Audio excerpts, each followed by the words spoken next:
Ya pemirsa, pemungutan suara di TPS nomor 6 Kelurahan Gading, Datuk, Bandar Kota Tanjung Balai berlangsung di tengah genangan banjir. Sementara di Pekalongan, Jawa Tengah, warga tetap antusias datang ke TPS 9 di Desa Karangjompo meski akses jalan tergenang banjir.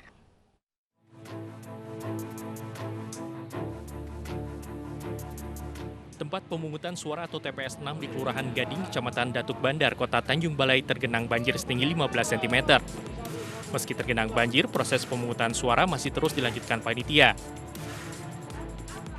Untuk mengantisipasi rusaknya kotak suara, panitia menyelimutinya dengan plastik. Banjir menggenangi TPS secara tiba-tiba akibat debit air dari tanggul yang jebol di SEI 2 Hulu Asahan. Inilah, Ini sejak kapan banjir ya, Bu? udah sampai kemari, baru ini hari yang sampai kemari tinggi. Benar tinggi ya? Iya, kalau yang sana udah ada seminggu kerasa.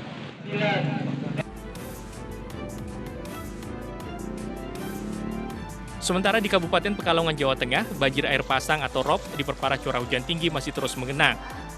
Seperti di TPS 9 Desa Karangjompo, Kecamatan Tirto, Pekalongan. Meski mengeluhkan kondisi banjir, namun warga tetap antusias berangkat ke tempat pemungutan suara. Mereka terpaksa melintas di tengah genangan air untuk menggunakan hak pilihnya. Seharusnya kan tempat lain yang masih kering itu banyak, Pak. Kenapa harus di sini? Tadi kan aku udah tanya gitu. Waktu pemilihan tempat itu ya nggak tahu mau banjir kayak gini gitu. Ya rada nyoro. Susah, Pak, ya? Nggih, susah, Pak. Dalam Pilkada serentak 2020, pemilihan Bupati dan Wakil Bupati Pekalongan jumlah daftar pemilih 720.654 orang tersebar di 19 kecamatan. KPU Kabupaten menargetkan partisipasi pemilih di kota santri mencapai 77,5%. Dari Tanjung Balai, Sumatera Utara dan Kabupaten Pekalongan, Jawa Tengah, Tim Liputan iNews melaporkan. Tinggal di tempat pengungsian tidak menghalangi warga untuk menggunakan hak suaranya. Ratusan warga pengungsi Merapi di Boyolali, Jawa Tengah antusias mencoblos calon kepala daerah pilihannya.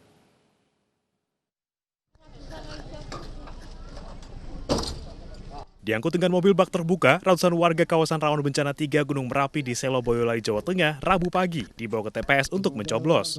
TPS 6 Desa Tlogolele ini berada di lokasi pengungsian. Pemungutan suara dilakukan langsung di pengungsian karena dusun Stabelan, Takeran, dan Belang masuk dalam kawasan rawan bencana Merapi. Ya kalau untuk TPS sebenarnya nyaman di tempat sendiri ya Mas. Tapi karena ini keadaan yang tidak memungkinkan ya gimana lagi. Sebenarnya sih agak gimana ya, tapi kan keberatan, tapi kan karena risikonya itu kan kalau di atas risikonya tinggi kan mereka tuh mau kan ada fasilitas juga. Selain TPS 6, TPS 5 juga direlokasi ke Balai Desa Tlogolele. Total DPT warga yang direlokasi ke TPS 5 ada 360 orang, sementara TPS 6 ada 429 orang. Dari Boyolali, Jawa Tengah, Tata Rahmanta, iNews melaporkan. Pemirsa, berbagai macam cara dilakukan dalam menyemarakan Pilkada serentak 2020. Di Padang, Sumatera Barat, sebuah TPS dihiasi dengan pernak-pernik replika virus corona. Sementara di Tangerang Selatan, Banten, TPS dipenuhi dengan sepeda.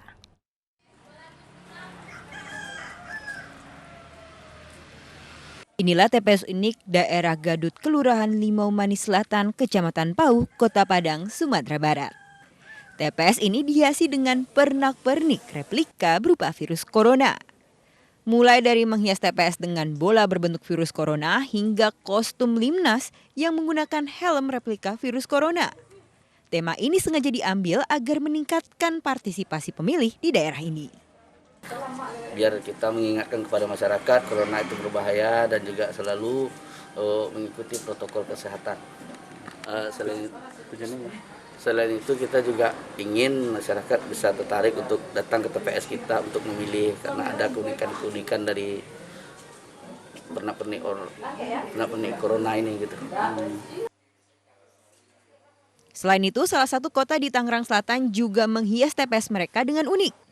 TPS 87 di Kelurahan Pondok Benda memenuhi TPS-nya dengan deretan sepeda. Tidak hanya sebagai pajangan, puluhan sepeda ini juga dijadikan pembatas antara lokasi pemilihan dengan area di sekitarnya. Menurut Ketua Panitia, TPS dengan menggunakan sepeda ini selain untuk menarik pemilih juga sebagai kampanye agar menjaga kondisi tubuh dengan berolahraga, khususnya menggunakan sepeda. Dari Padang, Sumatera Barat dan Tangerang Selatan, Banten. Tim Liputan iNews melaporkan. Bawaslu Provinsi Papua memergoki sejumlah warga yang membawa surat undangan fiktif saat akan mencoblos di Pilkada Kabupaten Kerom. Petugas berupaya menangkap para pemilih fiktif tersebut.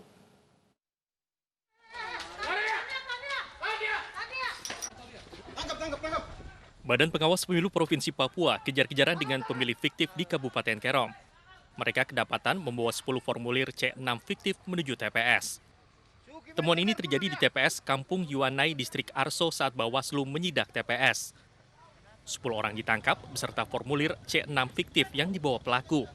Bawaslu juga menyita semua dokumen palsu tersebut. Sampai hari ini Bawaslu Provinsi yang melakukan supervisi ke Bawaslu Kabupaten Kerom, nah kami menemukan ini baru satu kampung di Arso 2, dan kita pantau di 2 TPS. Nah dari 2 TPS ini yang kita temukan adalah penyalahgunaan C pemberitahuan. Hampir 10 orang yang tadi kita sudah dapati menggunakan hak pilih orang lain. Bawaslu Papua kini mendalami dugaan praktik curang tersebut. Sementara proses pemungutan suara di Kabupaten Kerom berjalan lancar dengan menerapkan protokol kesehatan. Dari Jayapura, Papua, Edi Siswanto, iNews melaporkan.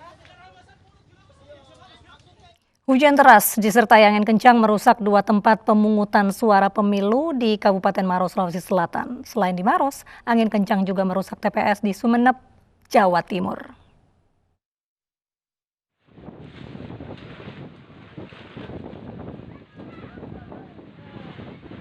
Tiupan angin kencang Rabu pagi merusak tenda tempat pemungutan suara di Desa Moncongloe, Bulu Maros, Sulawesi Selatan. Tak hanya menerbangkan atap, tiang besi tenda bahkan roboh setelah diterjang angin. Peristiwa ini terjadi saat warga sedang mempersiapkan lokasi tempat pemungutan suara untuk warga yang akan mencoblos. Tidak hanya di Desa Moncongloe, angin kencang juga nyaris merobohkan tenda pemungutan suara di Desa Bonto Mante Ene, Kecamatan Maruso. Meski sempat diterjang angin kencang, namun proses pemungutan suara tetap dilaksanakan di kantor kecamatan. Ya, tadi pagi sementara pengambilan sumpah, tiba-tiba datang angin kencang. Terus? Hujan lagi, boy. Tak lempar semua, untung belum dibuka kotak suara. Tapi nggak ada yang rusak ya, Pak? Sementara nggak ada. Selain di Kabupaten Maros, Sulawesi Selatan, tiupan angin kencang juga terjadi di Sumeneb, Jawa Timur. Puluhan tenda tempat pemungutan suara di 4 kecamatan di Sumeneb roboh setelah tertiup angin. Tidak hanya menerbangkan atap, tiang besi tenda juga nyaris roboh setelah tertiup angin kencang yang disertai hujan. Sejumlah logistik seperti surat dan kotak suara dievakuasi.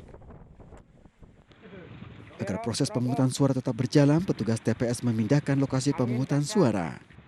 Dari Maros, Sulawesi Selatan dan Sumeneb, Madura, Jawa Timur, Tim Liputan iNews melaporkan. Untuk mengantisipasi gangguan bencana alam serta keamanan dan ketertiban masyarakat, apel pasukan digelar oleh Korps Brimob Polri. Ya, apel pasukan dilaksanakan untuk kesiapsiagaan menghadapi segala gangguan. Berlangsung di markas Korps Brimob Kelapa II Depok, Jawa Barat, apel pasukan digelar dengan melibatkan ribuan personil anggota Brimob.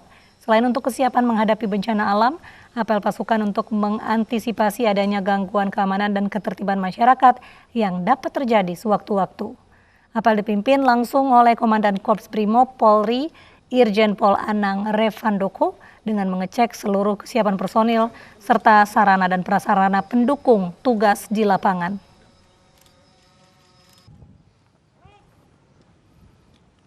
Kemampuan, peralatan, dan soliditas kita semua lagi. Kita adalah bagian negara, dan negara hadir, dan negara nggak boleh kalah ketika ada kelompok kecil mencoba mengganggu situasi Kamtimas, mengganggu merorong negara. Gibran Raka Buming Raka dan Bobi Nasution unggul dalam perhitungan cepat Pilkada 2020. Kami segera kembali dengan informasi selengkapnya.